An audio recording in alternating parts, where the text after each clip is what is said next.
오늘 아침 우리에게 주시는 하나님의 말씀을 봉독하겠습니다. 신약 성경 마태복음 16장 13절로 20절에 있는 말씀 되겠습니다. 신약 성경 27면입니다. 신약 성경 27면 마태복음 16장 13절부터 봉독하게 됩니다. 이 계시의 말씀을 봉독할 때에 다 함께 하나님의 음성을 들으실 수 있기를 바랍니다. 예수께서 빌립보 가이사랴 지방에 이르러 제자들에게 물어 이르시되 사람들이 인자를 누구라 하느냐. 이르되 더러는 세례 요한, 더러는 엘리야, 어떤 이는 예레미야, 선지자 중에 하나이다. 하나이다. 이르시되 너희는 나를 누구라 하느냐. 시몬 베드로가 대답하여 이르되 주는 그리스도시요 살아계신 하나님의 아들이시니이다. 예수께서 대답하여 이르시되 바요나 시몬아 내가 복이 있도다. 이를 내게 알게 한 이는 혈육이 아니요 하늘에 계신 네 아버지시니라. 또 내가 네게 이르노니 너는 베드로라. 내가 이 반석 위에 내 교회를 세우리니 음부의 권세가 이기지 못하리라. 내가 천국 열쇠를 네게 주노니 네가 땅에서 매면 하늘에서도 매일 것이요 네가 땅에서 무엇이든지 풀면 하늘에서도 풀리리라 하시고, 이에 제자들에게 경고하사 자기가 그리스도인 것을 아무에게도 이르지 말라 하시니라. 아멘. 우지무라 간조라고 하면은 일본을 대표하는 유명한 크리스찬입니다. 어떤 날 대학생 하나가 우지무라 간조를 찾아와서 심각한 질문을 했습니다. 선생님, 내가 성경을 공부하고 싶습니다. 성경을 좀 진실하게, 좀 더 깊이, 확실하게 공부하고 싶습니다. 그러나 성경의 기적들을 믿을 수가 없습니다. 예수께서 물 위로 걸어갔다. 그 도대체 말이 안 되고, 죽은 자를 살렸다 하는 말은 더더욱 말이 안 되고,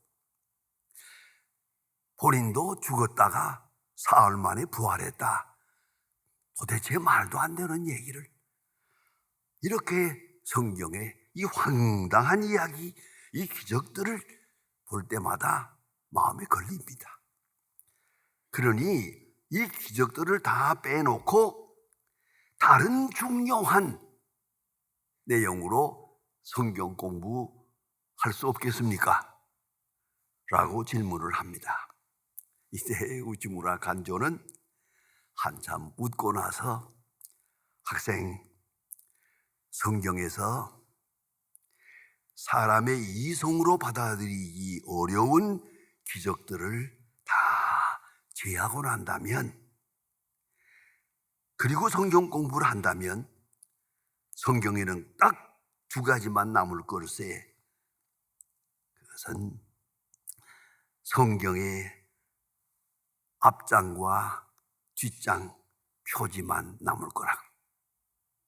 여러분, 성경의 제일 중요한 것은 창조론입니다. 그리고 하나님의 섭리입니다. 역사를 주관하시는 하나님입니다. 하나님의 세계를 말하는데 시작부터 끝까지 기적이지, 내가 안들 얼마나 알고 깨달은들 얼마나 깨달을 수 있겠습니까? 그래서 우리 신앙을 크게 방해하는 것이 둘이 있습니다. 하나가 진화론이고 하나가 인도주의입니다. 이 두 가지가 우리의 마음을 어지럽힙니다. 생각해 보세요. 뭘 과학적이다, 하는 얘기가 다 이 진화론적 바탕 위에 서 있습니다. 애당초 하나님께서 천지를 창조하셨고 그가 섭리하고 그가 심판하십니다. 그걸 잊어서는 안 되고요. 그런가 하면 우리가 이 세상에서 될 수만 있으면 사이좋게 또 평화롭게 전쟁 없게 번영스럽게 그렇게 살아보고 싶다. 유토피아의 세계를 생각합니다. 사실은 그것이 신앙의 큰 방해가 된다는 걸 잊어서는 안 됩니다. 본문에 보면은 예수님께서 베드로에게 물어봅니다. 너희는 나를 누구라 하느냐? 다시 말하면 너는 나를 누구라 하느냐? 또 다시 말하면 나는 내게 누구냐? 너와 나와의 관계가 뭐냐? 라고 물으십니다. 내게 나는 누구냐? 여러분 한번 물어보세요. 예수는 내게 누굽니까? 어떤 분입니까? 이것이 바로 신앙 고백입니다. 베드로가 예수를 처음 만난 때는 갈릴리 바닷가에서 만납니다. 물고기를 잡으려고 애를 썼는데 밤새껏 잡아도 한 마리도 못 잡았어요. 그런데 그럴 수밖에 없는 게 이 물고기들이 떼를 지어 다니거든요. 이걸 딱 만나면 잡을 수가 있지만 만나지 못하면 밤새껏 수고해도 한 마리도 못 잡는 거예요. 그게 어부입니다. 그래가지고 몹시 피곤한 가운데서 그물을 씻고 있는데 예수님께서 나타났습니다. 생각하면 다 아는 사이입니다. 베드로는 어부입니다. 평생 바다에서 산 사람입니다. 예수님은 목수입니다. 나사렛 목수입니다. 근데 이제 목수 되시는 예수님께서 프로급의 전문가인 어부에게 명령을 합니다. 베드로야, 깊은 데 가서 그물을 내리라. 말도 안 되는 겁니다. 이거는 그때 베드로가 하는 말이 아리송합니다. 선생님, 밤새껏 수고해서 잡은 것이 없습니다마는 그물을 내리리이다. 그 말의 뜻은즉은 이렇습니다. 밤새껏 수고해서 잡은 것이 없습니다. 이제 또 못 잡을 겁니다. 그러나 기왕에 모처럼 말씀하시니까 순종하겠습니다 하고 그물을 내려요. 이건 어부의 생각이 아니에요. 그런데 가득 잡았어요. 그물이 찢어질 정도로 물고기를 잡고 나니까 베드로가 기가 막혀서 그리고 예수님 앞에 가서 무릎을 꿇습니다. 주여 나를 떠나소서 나는 죄인이로소이다. 무슨 죄를 지었다는 겁니까? 일반적인 죄를 말하는 거 아닌 것 같아요. 불신의 죄, 깊은 데 가서 그물을 던져라. 그때 벌써 됐다 오늘은 만선이다 라고 생각했어야지. 그때 아마도 보나마나 못 잡을 건데 라고 의심했던 거, 그거를 구체적으로 생각하면서 주여 나를 떠나소서 나는 죄인이로소이다. 예수님께서 베드로의 말을 개의치 않고 말씀합니다. 나를 따르라. 네가 사람 낚는 어부가 되리라. 제자로 부르셨습니다. 그 의심 많은 베드로를 제자로 부르십니다. 그 예수님을 따라갑니다. 어떤 날 풍랑이 일어났습니다. 예수님께서 바다 위로 걸어오시는 걸 보고 아주 기가 막혀서 너무 감격스러워서 예수님 말씀하세요. 나도 물 위로 한번 걸어가고 싶습니다. 예수님 그 호기심 많은 베드로를 허락하셨습니다. 물 위로 걸어와라. 베드로가 물 위로 걸어갑니다. 하다가 풍랑이 일어나는 것을 보고 그만 잠깐 두려운 마음을 가지게 될 때 물 속으로 빠져들어갑니다. 그때 예수님께서 손을 잡아 일으키시면서 말씀합니다. 적게 믿는 자여 어찌 의심하느냐, 이렇게 했습니다. 저기 LA에 가면은 박물관에 그 예수님께서 베드로를 잡아 일으키는 장면을 그린 그림이 있습니다. 굉장히 큰 그림인데 베드로가 벌벌 떨면서 물속으로 빠져들어가는데 예수님이 딱 잡아 일으키는 장면이 얼마나 아름답고 평화롭고 놀라운지 알 수가 없어요. 이런 경험을 했어요. 그런가 하면 예수님께서 예수를 따라다니는 많은 사람들이 저녁 기도에서 시장하게 되는 걸 알고 5,000명을 먹이십니다. 5,000명을 먹일 때 베드로가 광주리를 들고 다니면서 그 시중을 하고 있대. 가만히 생각해 보세요. 얼마나 신바람 나는 일인가 이게. 물고기 2마리와 떡 5개, 요건데 오병이어, 요걸 가지고 5,000명을 먹이는 기적이 나타납니다. 이걸 시중하는 그 사람들의 모습을 생각해 보세요. 얼마나 신바람이 났겠습니까? 와, 굉장하지 않습니까? 깜짝 놀란 일이거든요. 이런 것을 다 경험했습니다. 그 외에도 예수님께서 많은 환자를 고치는 걸 보았습니다. 죽은 자를 살리는 것도 보았습니다. 많은 능력이 확실하게 나타나는 것을 베드로는 목전했습니다. 이적을 보았습니다. 이 표적을 보았습니다. 이제 그 마음속에 어떤 신앙 고백이 있느냐는 겁니다. 이 예수라면 이 나라를 구원할 수 있을 것이다. 이 나라 정치를 바로잡을 수 있을 거다. 이 나라 경제도 바로잡을 수 있을 거다. 이 땅에 평화가 올 거다. 번영이 올 거다. 이스라엘의 영광, 다윗의 왕국, 솔로몬의 지혜가 여기 나타나게 될 것이다. 베드로는 기대했습니다. 이분이 메시아다. 이분을 통해서 우리 민족적인 소원을 이룰 것이다. 아니, 내 소원도 이룰 것이다. 모든 소원이 이루어질 것이라고 그렇게 기대하고 있습니다. 바로 그 시간 예수님은 베드로에게 묻습니다. 너는 나를 누구라 하느냐? 나는 네게 누구냐? 심각한 질문입니다. 베드로는 대답합니다. 주는 그리스도시요 살아계신 하나님의 아들입니다. 위대한 신앙 고백을 했습니다. 참으로 귀중한 고백입니다.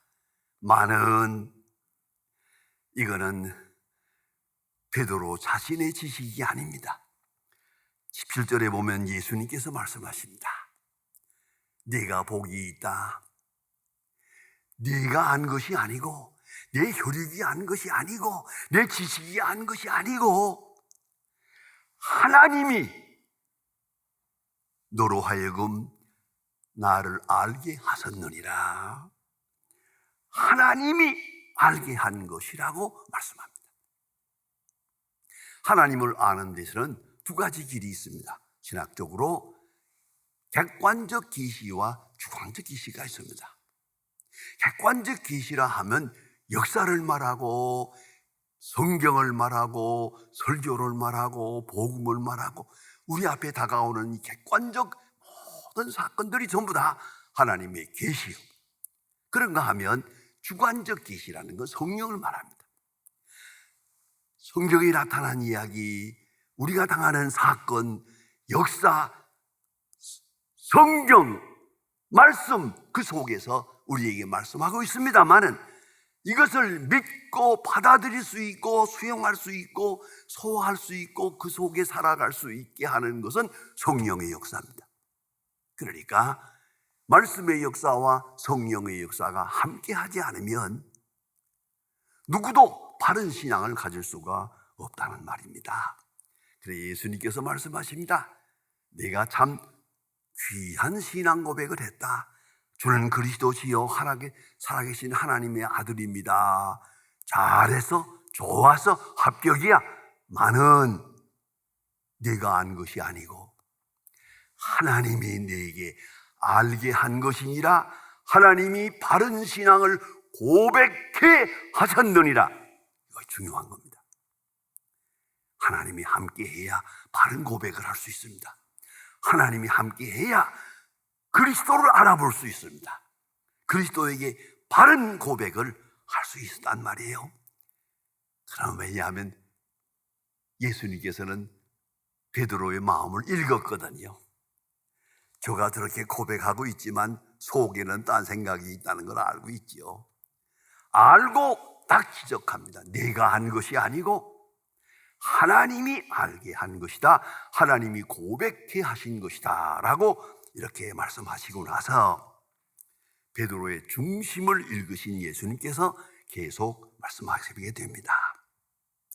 베드로의 마음에서 뭐 있습니까? 이스라엘의 회복입니다. 자, 로마 사람들이 와서 점령하고 있습니다. 로마 사람을 물리치고 이 땅에 이스라엘의 영광을 회복하려고 하는 메사이닉 익스펙테이션, 메시아적 대망, 메시아적 왕국, 메시아적인 아름다운 나라를 이루게 될 것이라는 그런 소망, 아주 세속적인 소망이죠. 정치적이고 세속적인 욕망이 그 속에 있습니다. 그러면서 신앙을 고백하고 있는 거예요. 심지어는 예수님께서 십자가를 지시고 올 때 실망했죠. 부활하신 다음에 다시 소망을 얻었죠. 부활하신 예수님, 베드로가 딱 붙들고 하는 말입니다. 나라에 마실 때가 지금입니까? 참 끈질긴 겁니다. 이스라엘의 영광을 회복할 때가 지금입니까? 라고 물어봅니다. 그만큼 세속적인 욕망에 집착되어 있었던 거예요. 이때 예수님께서 베드로의 신앙 고백을 교정하십니다. 수정하십니다. 그것이 두 가지입니다. 하나가 상상도 못했던 얘기입니다. 베드로에는 꿈도 꾸지 못했던 엄청난 얘기입니다. 내가 내게 천국 열쇠를 주노라. 천국 열쇠. 상상해 보세요. 베드로는 이 땅에 복이 있고 이 민족에게 복이 있길 바랬어요. 세속적인 욕망에 꽉 차 있는데 예수님은 말씀하십니다. 내가 내게 천국 열쇠를 주노라. 여러분, 구라파 여행을 많이 해보시지만 이태리나 로마나 프랑스나 어디든지 가든지 가면 석상이 많습니다. 베드로 상이 많습니다. 베드로의 상에는 특징이 하나 있습니다. 베드로는 이렇게 커다란 열쇠를 가지고 있습니다. 열쇠를 쥐고 있는 사람은 베드로고, 못 알아보았지만은 그건 베드로고, 큰 검을 가지고 있는 사람은 바울입니다. 그런데 말씀의 검, 이건 바울이고, 열쇠, 천국 열쇠, 이걸 가지고 있는 자는 베드로입니다. 자, 이걸 생각해 보세요. 한 번도 고백을 진단해 보세요. 베드로의 마음속에는 당신은 메시아입니다. 이 나라를 회복할 사람입니다. 이 나라의 이스라엘의 영광을 회복할 분입니다. 라고 기대하는데 예수님은 아니요. 천국 열쇠를 주노라. 내가 기대하는 것은 천국이지 이스라엘의 영광이 아니다. 영원한 하나님의 나라다. 라고 말씀합니다. 예수로 말미암아 얻을 것이 무엇입니까? 천국임을 잊지 말아야 합니다. 우리의 고백도 그렇습니다. 내가 누구요? 예수가 누굽니까? 예수로 말미암아 내가 바라는 바가 뭡니까? 가장 큰 요점은 천국입니다. 이 고백과 함께 주는 그리스도시요 살아계신 하나님의 아들입니다 라고 고백하는 순간 천국 문이 열립니다. 천국 열쇠가 열립니다. 베드로에게 아직 베드로가 이해도 못하는 귀중한 약속을 하십니다. 내가 너에게 천국 열쇠를 준다. 내가 매면 매일 것이고 내가 풀면 풀릴 것이다. 엄청난 약속을 하십니다. 이것이 신앙 고백의 열매입니다. 그런가 하면 더 귀중한 말씀입니다. 내가 십자가를 져야 하겠다. 아니, 너도 십자가를 져야 한다. 나를 따르는 자마다 자기 십자가를 지고 나를 따를 것이니라. 이걸 보세요. 베드로가 이걸 감당하지 못해서 만유합니다. 그런 일이 없을 겁니다 하고 예수님을 말리고 있습니다마는 예수님께서 말씀합니다. 나를 따라오려거든 자기를 부인하고 자기 십자가를 지고 나를 쫓을 것이니라. 십자가를 지지 않고는 이 영광에 함께할 수가 없다고 말씀하십니다. 요한복음 14장에서 말씀하지 않았습니까?